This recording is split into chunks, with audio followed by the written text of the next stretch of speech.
Welcome to another episode of Chad's Adventures. It has been going on 58 days now since my last haircut. So I am so ready for this quarantine and social distancing thing to end because I need to take care of my do. It doesn't look too bad right now because I put some gel in it knowing I was going to talk to you guys on camera. So, but you should see it without anything in it. Bed hair, it is a huge rat's nest. Wiry, terrible hair. So anyway, I'm just glad I have hair, but it is definitely a mop right now. So, well, I digress. So I want to go on a little adventure. I've been seeing this building on Bayou Road that is one of the most interesting looking buildings in all of Plaquemine. And so I learned a lot about it. I want to go take a look at it and show it to you. And at the end, I have a special little treat of something that I want to show you. So let's go take our ride.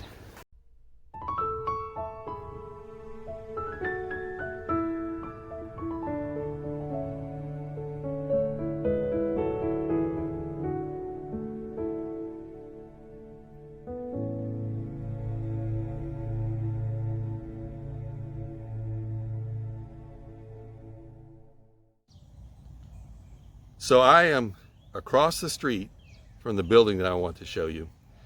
And over my shoulder is this fascinating structure that every time I drive by here, I would pause and take a look at it because it's unique. It looks more unique from anything else that I've seen in Plaquemine. It kind of looks like something that you would see in old New Orleans. So I did some research and digging and found out that it was built in 1907, 113 years ago, by a family that came to town called the Miramonte family. I'm not sure how you pronounce that. It's spelled M-I-R-E-M-O-N-T. It's either Miramonte or Miramonte, but I'm going to say Miramonte. So the Miramonte family built it, and they ran a store in the bottom part called the Miramonte General Store. And so they just sold general goods to the population here in Plaquemine. They lived in the upstairs. And I saw pictures of the upstairs portion of this building, and I got to tell you, it is beautiful. It was on a website for a realtor that was selling this building, and they have ornate woodwork. It's just beautiful. It's a beautiful home up there, which is surprising because the building kind of looks like it's getting run down, but up there is really pretty. Well, the bottom floor was their store, and one interesting aspect of that store was that because we're situated right here on the bayou, or on Bayou Plaquemine, as I kind of turn around, you'll be able to see the bayou behind me. So that you could purchase goods from the store, and they had two paddle wheel boats, and they would make deliveries up and down this bayou. And right across here, you can see the remnants of what they had here. These steps lead down to the bayou, and you could access it by boat. So here I am, the bottom of the steps next to the bayou. It is beautiful down here.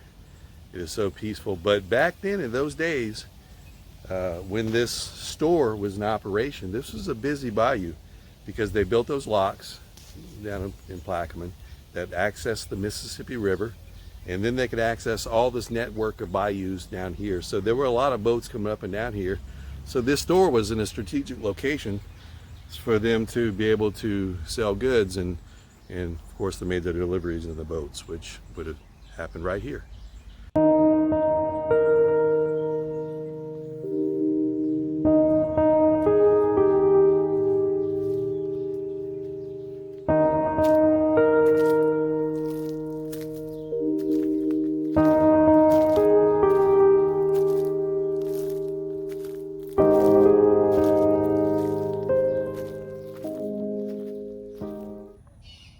So in 1917, when the Miramontes sold their business and moved out of town, then the building became home of various types of businesses. Well, the most notable one was in the 1950s and 60s. It became a soda fountain ran by the Cox family, and they renamed this building the Colonial House, and that's what it's affectionately known as today, still the Colonial House.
So I wanted to know what was it like inside the Colonial House during this time.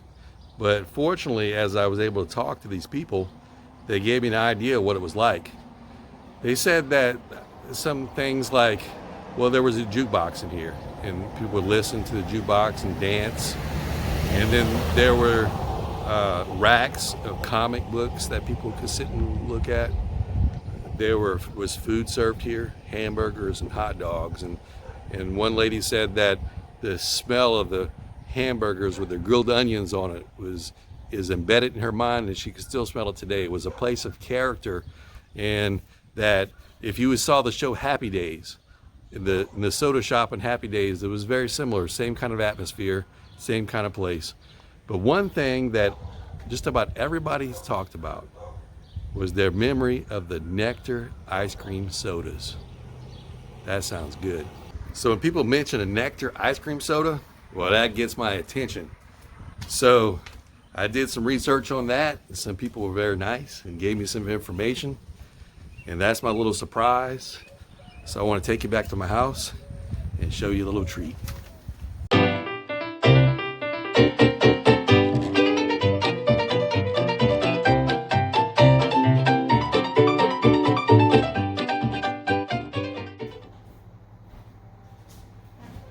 Okay, welcome to my house. And I just put a couple of scoops of ice cream in this glass. We're gonna try the Colonial House Nectar Soda. Now, last night I pre-made the syrup, and here it is. This is the nectar syrup, and you can just use this. You can pour it on top of ice cream, and I did that last night, and this was so delicious. Could not believe how good it was.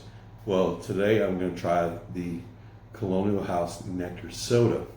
And so I got this recipe from some of the residents of Plaquemine, or people that have lived here and are familiar with the Colonial House, and they actually had the recipe. So they gave it to me, and last night I prepared it.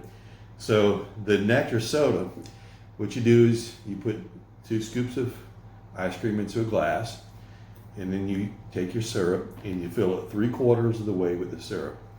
And now I'm going to do that. Now, I do want to mention while I'm doing this that this is not a dessert for diabetics, okay? There is a lot of sugar in this. So I'm just warning you, and if you like to live a healthy lifestyle, this is not something good for you to eat. But I just wanted to try it because it looks so good, and I love sweets. So you pour it 3/4 of the way full like this, and then you get a club soda, and you top it off with the club soda. And here we go. It's almost complete.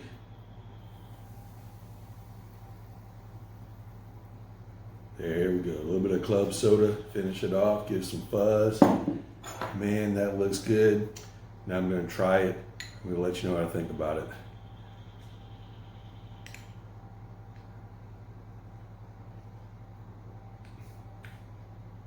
Oh my gosh.